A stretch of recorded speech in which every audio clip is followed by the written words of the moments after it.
Leaders from Duluth and St. Louis County traveled down to St. Paul today in a massive lobbying effort to bring home some money.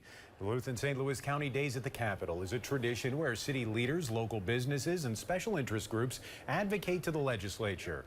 Daniel Fanning, vice president of the Duluth Area Chamber of Commerce, is among them. Fanning highlighted a few key priorities of our area, including infrastructure, housing, and child care.